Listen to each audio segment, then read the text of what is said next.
puluhan pocong menghadang di depan. Mereka tidak bergerak, hanya berdiri kaku membentuk barisan rapat yang tak menyisakan celah. Dan berhenti Dan, ada orang di depan. Halo rekan Daus kalian, bagaimana kabar kalian? Semoga kalian senantiasa sehat dan sukses. Di part 1 kemarin, Andre akan segera berangkat menuju ke suatu tempat untuk mengobati ayahnya. Tapi, yang tidak dia ketahui, perjalanan ini akan menjadi perjalanan paling mencekam dalam hidupnya. Setelah menerima 2 petunjuk yang mengarah ke lokasi yang sama, Andre tidak ingin membuang waktu. Malam itu juga mereka kembali ke Bandung hanya untuk berganti mobil pribadi.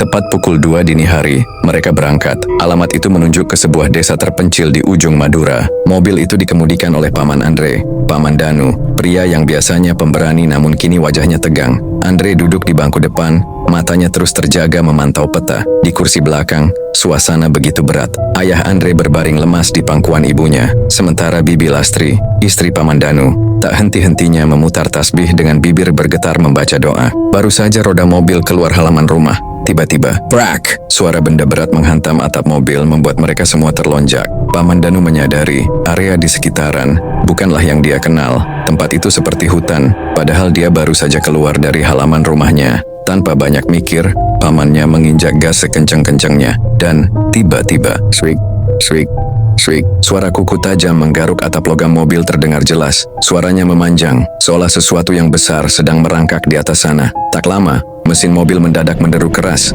Suaranya berat, seolah-olah mobil itu sedang menarik beban berlebih atau sedang berjalan di tanjakan curam. Padahal jalanan di depan mereka rata dan lurus. "Kenapa mobilnya, Dan?" tanya Ibu Andre panik. "Nggak tahu, Mbak. Rasanya berat banget kayak kita lagi narik truk," jawab Paman Danu sambil menekan gas sedalam mungkin. Gangguan itu berlangsung berjam-jam. Sepanjang perjalanan dari Jawa Barat menuju Jawa Timur, waktu seolah melambat. Hingga jam menunjukkan pukul 5 pagi, keanehan lain muncul. Langit tidak kunjung memutih. Semburat fajar yang seharusnya muncul di ufuk timur tidak ada. Dunia tetap hitam pekat. Mereka terus melaju mengikuti Google Maps, namun sinyal di ponsel Andre seringkali mendadak hilang. No service. Beruntungnya, pamannya sedikit tahu jalan menuju ke tempat itu. Meskipun jalan yang kini ia lewati kurang meyakinkan, dia tetap menginjak gas mobil itu dalam-dalam. Maps yang diperhatikan Andre seringkali terputus, membuat panah di peta berputar-putar tanpa arah. Saat jam menunjukkan pukul 8 pagi, keganjilan semakin menjadi. Tidak ada setitik pun cahaya matahari.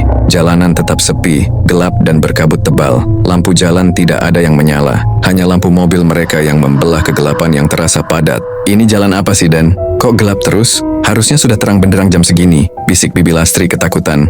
"Jangan tanya saya lah, saya cuma ikutin jalan," sahut Paman Danu yang keringat dinginnya mulai bercucuran. Memasuki waktu yang seharusnya siang, bensin mobil mereka mulai menipis. Di tengah kegelapan itu, mereka melihat pendar lampu neon redup dari sebuah SPBU di pinggir jalan. Dari jauh, pom bensin itu tampak sangat usang.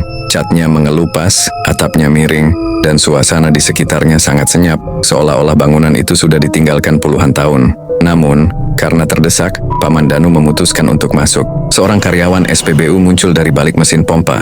Ia seorang pemuda, mengenakan seragam merah yang sudah luntur. Wajahnya sangat pucat, matanya kosong dan tidak berkedip. "Isi bensin 200.000 dek," ucap Paman Danu sambil membuka kaca jendela. Tanpa mengeluarkan sepatah kata pun, pemuda itu mengisi bensin. Gerakannya kaku seperti robot. Setelah selesai, Paman Danu menyodorkan 2 lembar uang 100 ribuan. Namun, pemuda itu justru memundurkan langkahnya, menolak uang tersebut. "Ini bukan uang kami." Suara pemuda itu datar, dingin, dan bergema aneh. Paman Danu bingung. "Maksudnya gimana? Ini uang asli deh. Saya cuma punya uang ini." Pemuda itu tidak menjawab, melainkan mengangkat jarinya yang kurus dan menunjuk ke arah atas mobil.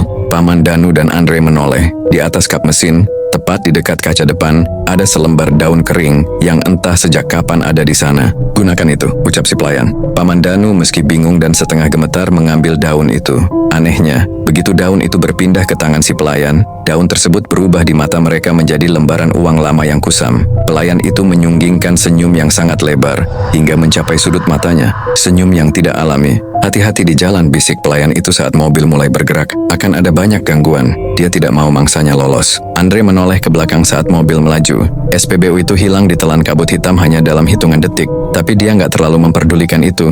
Yang dia mau, hanya sampai ke tujuan secepat mungkin. Setelah meninggalkan SPBU itu, suasana di dalam mobil menjadi sunyi senyap. Kata-kata terakhir pelayan pucat tadi terus terngiang di telinga Andre. Ia melirik jam di dashboard. Sudah pukul 11.30 siang, namun di luar kaca mobil, dunia masih dibalut kegelapan malam yang pekat. Bersiaplah Dan, jangan lepas zikir, bisik Bibi Lastri dengan suara gemetar. Benar saja, hanya beberapa menit setelah mereka melaju, kabut tebal berwarna abu-abu pekat turun. Pandangan Paman Danu tertutup total. Lampu jauh mobil seolah memantul kembali, tak sanggup menembus dinding awan yang turun ke bumi itu. Paman Danu terpaksa melambatkan mobil hingga merayap. Di balik kabut, di sisi kiri dan kanan jalan yang seharusnya merupakan bahu jalan, mulai tampak bayangan putih yang berdiri tegak. Andre menyipitkan mata, dan jantungnya nyaris melompat keluar saat menyadari apa itu. Pocong, bukan hanya satu atau dua, tapi puluhan. Mereka berdiri berjejer rapi di sepanjang pinggir jalan bagaikan pagar, menatap ke arah mobil dengan wajah yang hitam legam dan mata yang bersinar merah. Di saat yang sama, suara tawa melengking kuntilanak mulai bergema, bukan hanya dari satu arah tapi dari segala sisi, depan, belakang. Bahkan seolah-olah suara itu ada tepat di samping telinga mereka. Brak! Atap mobil kembali dihantam benda berat. Kali ini bukan sekadar garukan. Sesuatu yang besar baru saja mendarat di atas sana. Mobil bergoyang hebat ke kiri dan ke kanan. Panas. Ampun. Sakit. Ayah Andre kembali meronta. Tubuhnya yang kurus kering melengkung seperti busur. Matanya mendelik ke atas hingga hanya terlihat bagian putihnya. Aku minta maaf. Aku akan pergi. Jangan tusuk lagi. Dor. Dor. Dor. Atap mobil dipukul dari atas dengan kekuatan luar biasa, menciptakan penyok-penyok besar yang terlihat dari dalam plafon, seolah ada raksasa yang sedang melampiaskan amarahnya pada kendaraan mereka. Paman Danu terus merapal doa dengan suara keras, meski tangannya gemetar hebat memegang setir, dan pukulan itu tiba-tiba hilang. Kondisi mobil sudah penyok, atap mobil itu rusak serusak-rusaknya. Perjalanan mereka kemudian memasuki area yang tampak seperti hutan jati yang sangat rapat. Pohon-pohon besar itu seolah merunduk, berusaha mencengkeram mobil. Tiba-tiba, di tengah jalan yang sempit, cahaya lampu mobil menyorot puluhan sosok putih yang berdiri melintang, menutup seluruh akses jalan. Puluhan pocong menghadang di depan. Mereka tidak bergerak, hanya berdiri kaku membentuk barisan rapat yang tak menyisakan celah. Dan berhenti Dan, ada orang di depan! Teriak Bibi Lastri histeris. Paman Danu menginjak rem mendadak. Ban mobil berdecit keras di atas aspal. Ayah Andre semakin menjadi-jadi. Ia mulai mencakar-cakar kulitnya sendiri, hingga luka retaknya mengeluarkan cairan hitam berbau amis. Bau yang persis dengan daging yang baru saja dibakar. Astagfirullah, astagfirullah. Andre berteriak sambil memeluk ayahnya yang mengamuk. Pak, istighfar Pak. Suasana di dalam mobil menjadi kacau. Suara pukulan di atap, tawa kuntilanak yang memekakkan telinga, kembali dengan amarah yang tidak terbendung. Dan rintihan ayah Andre menyatu menjadi simfoni horor. Paman Danu menatap barisan pocong di depan dengan mata membelalak. Ia sadar, jika mereka berhenti di sini, mereka tidak akan pernah sampai ke tujuan. Pegang yang kuat, jangan ada yang buka mata. Paman Danu berteriak dengan keberanian yang muncul dari rasa putus asa. Ia menggeser persneling, Allahu Akbar, lalu menginjak pedal gas sedalam-dalamnya. Mesin mobil menderu kencang, membelah keheningan hutan. Mobil itu melesat maju, menabrak barisan pocong di depan mereka. Duak, duak, duak. Suara benturan terdengar berkali-kali. Anehnya, saat menabrak sosok-sosok itu, rasanya bukan seperti menabrak manusia, melainkan seperti menabrak tumpukan kapas yang dingin dan padat. Setiap kali sosok itu tertabrak, mereka meledak menjadi kabut hitam yang baunya sangat busuk. Terus, jangan berhenti, teriak Andre. Paman Danu tidak melepaskan gasnya.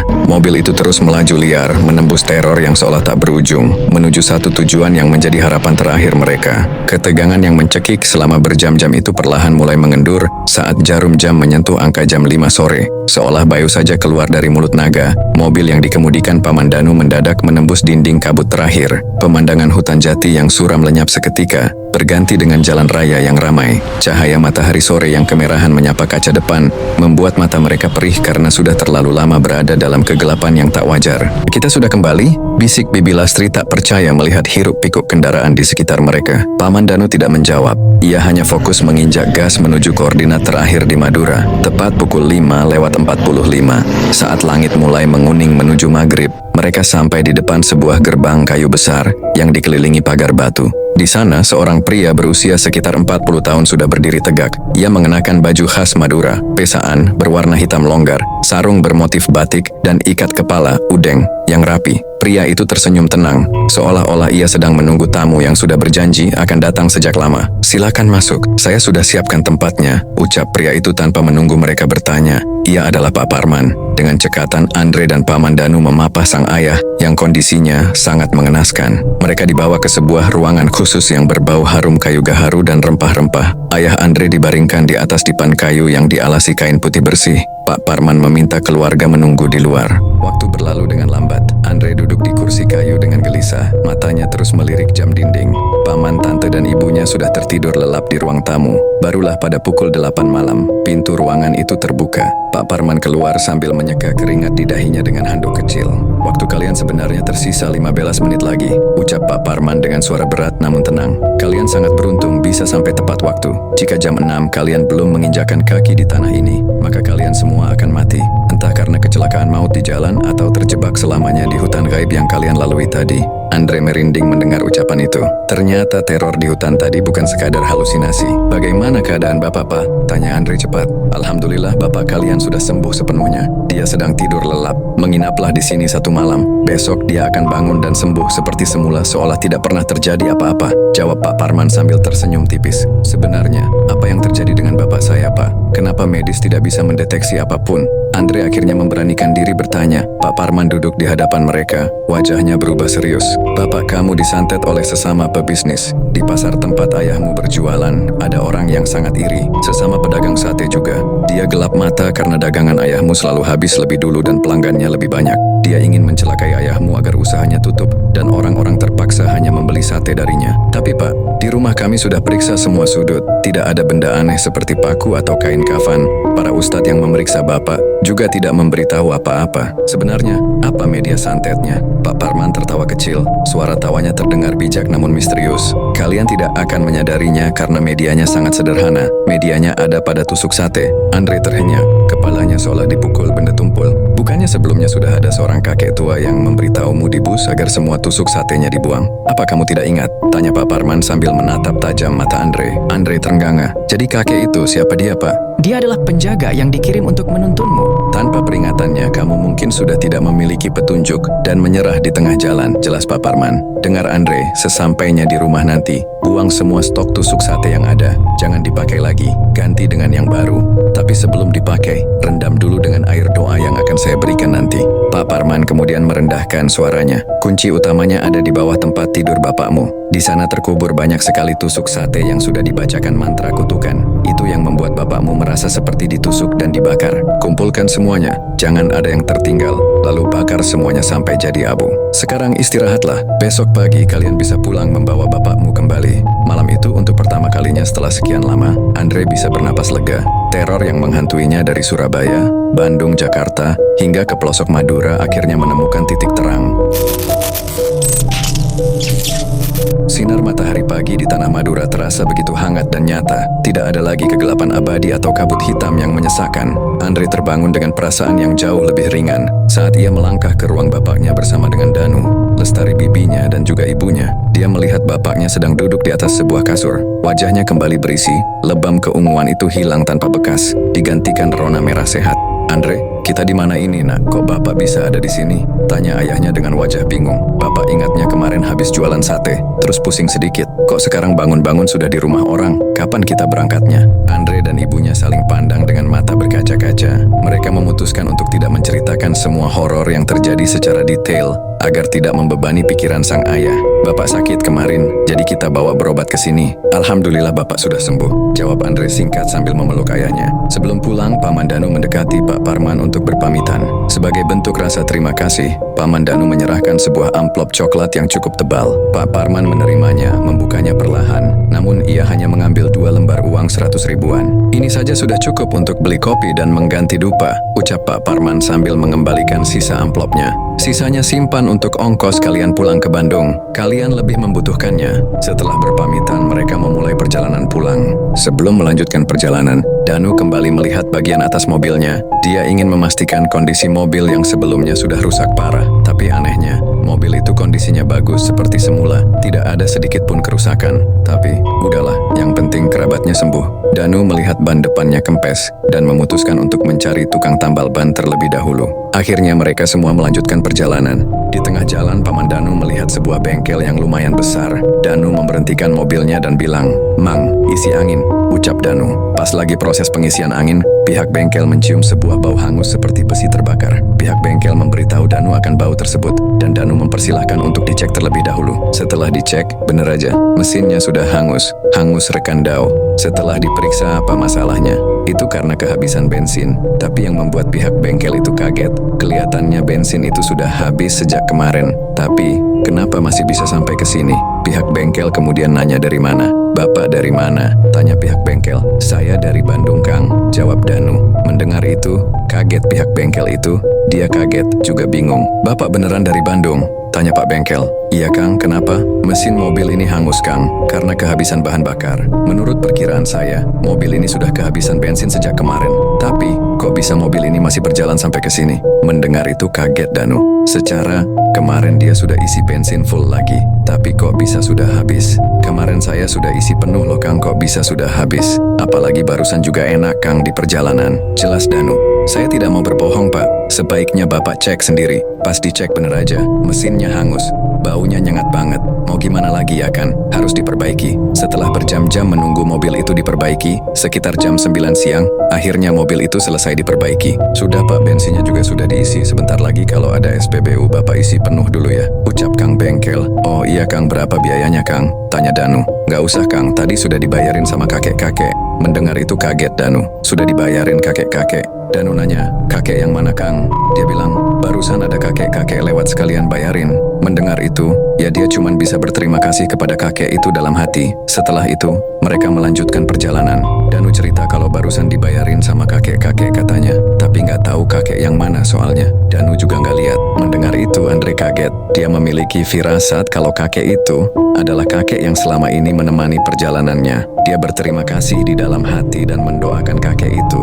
Tak lama Danu berhenti di sebuah SPBU yang modern dan ramai. Ia memutuskan untuk mampir untuk isi full tank. Pas mau bayar, pelayan SPBU juga bilang kalau sudah dibayarin sama kakek-kakek. Barusan dia lewat, katanya, kalau ada mobil warna putih dengan nomor plat sekian, suruh diisiin bahan bakar full tank. Dan itu adalah mobil mereka. Sebelum pergi, pelayan SPBU memberikan uang kembalian. Danu merasa aneh, dia nggak bayar, tapi dikasih kembalian. Rezeki nomplok, tapi Danu nggak ambil kembaliannya. Dia kasih ke pelayan tersebut sebagai bonus. Setelah itu mereka melanjutkan perjalanan. Sesekali mereka mampir buat makan dan istirahat sejenak, sebelum akhirnya melanjutkan kembali perjalanan. Sesampainya di rumah di Bandung sekitar jam 12 malam, Andre tidak membuang waktu. Ia langsung melaksanakan titah Pak Parman. Ia membongkar gudang, membersihkan gerobak sate, dan menggeledah seluruh isi dapur. Semua stok tusuk sate yang lama ia kumpulkan tanpa tersisa satupun. Saat Andre mengangkat kasur di kamar ayahnya, ia menemukan sesuatu yang membuat bulu kuduknya berdiri. Di balik rangka tempat tidur, terdapat bungkusan kain hitam yang berisi puluhan tusuk sate kayu yang sudah menghitam, diikat dengan rambut manusia, dan noda darah kering yang baunya sangat busuk. "Ini dia kuncinya," bisik Andre. Seluruh tusuk sate itu dibawa ke halaman belakang. Andre menyiramnya dengan air doa dari Pak Parman, lalu membakarnya. Saat api berkobar, terdengar suara pekikan nyaring dari dalam api, bersamaan dengan asap hitam pekat yang membubung tinggi sebelum akhirnya hilang ditiup angin. 2 hari kemudian, keadaan benar-benar kembali normal. Ayah Andre kembali berdagang sate dengan raut wajah yang sehat kembali. Namun, sebuah kabar mengejutkan datang dari pasar. Pak Hendra, rekan sesama pedagang sate yang lapaknya tak jauh dari ayah Andre, dikabarkan meninggal dunia secara mendadak dan sangat tragis. Andre yang penasaran mendengar cerita dari ayahnya. Konon, kematian Pak Hendra sangat menyedihkan. Jasadnya mengeluarkan bau busuk yang sangat menyengat hingga radius beberapa meter. Kepalanya bengkak sebesar balon, badannya hancur dengan kulit yang melepuh seolah habis terbakar, dan dari tubuhnya keluar asap tipis yang tak kunjung hilang. Bahkan, ada cairan hitam kental yang terus mengalir dari kemaluan dan lubang belakangnya hingga saat akan dimandikan. Keesokan harinya, ponsel Andre berdering. Nomor itu terlihat asing di matanya. "Andre, sudah dengar kabar tentang teman pedagang ayahmu?" "Ini siapa ya?" tanya Andre. "Saya Pak Parman." Entah dari mana dia dapat nomornya Andre, tapi itu gak terlalu ia pikirkan. "Sudah Pak, meninggalnya ngeri sekali," jawab Andre. "Itulah orangnya Andre. Dia yang mengirimkan semua derita itu ke ayahmu. Saat kamu membakar tusuk sate di rumahmu, Semua kiriman itu berbalik 100 kali lipat kepada pengirimnya. Karena dia tidak memiliki benteng, santet itu memakan tuannya sendiri sampai habis. Jelas Pak Parman tenang. Andre terdiam. Ia merasa ngeri sekaligus lega. Ternyata, persaingan usaha bisa membuat seseorang kehilangan kemanusiaannya. Sejak saat itu, Andre selalu ingat pesan sang kakek dan Pak Parman, bahwa kebencian dan iri hati hanya akan berujung pada kehancuran diri sendiri. Ayah Andre terus berjualan sate, namun kini di setiap tusuk satenya ada doa yang selalu dipanjatkan, menjadikannya berkah bagi siapa saja yang memakannya. Dan takdir tidak bisa dia hindari. Di tahun 2018 kemarin, ayahnya meninggal dunia dalam keadaan husnul khotimah. Sekalipun takdir sudah memisahkan mereka, tapi setidaknya ayahnya berhasil diselamatkan. Ingat, apapun keadaannya, buang jauh-jauh rasa iri, karena itu bisa membawamu ke dalam jurang bahaya. Oke rekan Dao sekalian, bagaimana menurut kalian tentang cerita barusan? Tulis pendapat kalian di kolom komentar. Kalau kalian suka klik like-nya, jangan lupa komen dan saran video selanjutnya. Jangan lupa subscribe dan loncengnya supaya kalian tidak ketinggalan video terbaru dari saya. Sampai bertemu lagi wahai rekan Dao sekalian.